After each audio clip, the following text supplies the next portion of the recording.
বিএনপির মহাসচিব মির্জা ফখরুল ইসলাম আলমগীর বলেছেন, বান্দরবানে দিনে দুপুরে ডাকাতি হলেও তাদের চিহ্নিত করতে সরকার ব্যর্থ। এটা প্রমাণ করে দেশের আইন শৃঙ্খলা কতটা ভঙ্গুর। মির্জা ফখরুল বলেন, সাধারণ মানুষের মনে পরিবর্তনের যে আশা জেগেছিল তা হয়তো থমকে গেলেও আন্দোলনরত নেতাকর্মীদের মনে হতাশা নেই। মিরাজ হোসেন গাজীর রিপোর্ট। বিকালে বিএনপি চেয়ারপারসন বেগম খালেদা জিয়ার গুলশান কার্যালয়ে ঈদ উপহার বিতরণ ও ইফতার মাহফিল করেছে অ্যাসোসিয়েশন অব ইঞ্জিনিয়ার্স বাংলাদেশ অ্যাব। অনুষ্ঠানে বিএনপির মহাসচিব মির্জা ফখরুল ইসলাম আলমগীর বলেন, বান্দরবানের পরিস্থিতিতে বর্তমান সরকারের ব্যর্থতা ফুটে উঠেছে। বাংলাদেশের সীমান্ত ভয়াবহভাবে আমরা আক্রান্ত। আমরা লক্ষ্য করেছি আমাদের স্বাধীনতা পর্যন্ত বিপন্ন হয়ে পড়েছে।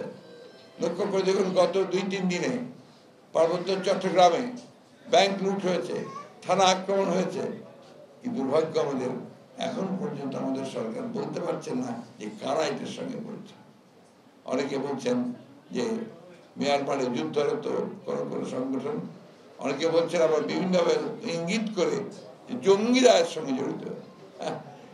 যখন কোনো কিছু করতে পারে না, বের করতে পারে না, এবং যখন কোনো তার দোষ চাপাতে হয় তখন ওই জঙ্গি খুঁজে বের করে।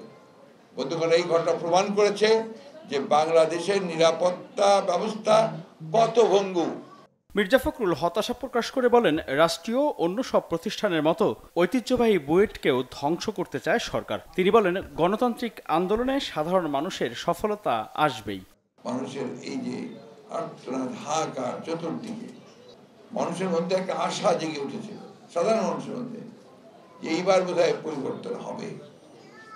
সরকারের যে ভয়ঙ্কর ভয়াবহ দানবীয় যে নির্যাতন নিপীড়ন, সে নির্যাতন নিপীড়নের মুখে আমরা হয়তো প্রাথমিকভাবে কিছুক্ষণের জন্য হলেও আমরা একটু থেমে গেছি।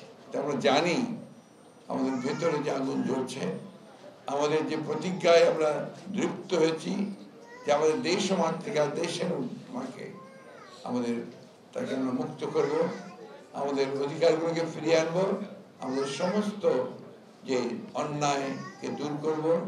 এর আগে নয়াপল্টনে দলের কেন্দ্রীয় কার্যালয়ে সংবাদ সম্মেলনে বিএনপির সিনিয়র যুগ্ম মহাসচিব রুহুল কবির রিজভী অভিযোগ করেন, পাহাড়ে সশস্ত্র গোষ্ঠীর সন্ত্রাসী কর্মকাণ্ডে সরকারের রহস্যজনক ভূমিকা আছে। সরকারের প্রত্যক্ষ ভূমিকা ছাড়া সন্ত্রাসীরা এমন ঘটনা ঘটাতে পারত না বলেও মন্তব্য করেন রুহুল কবির রিজভী।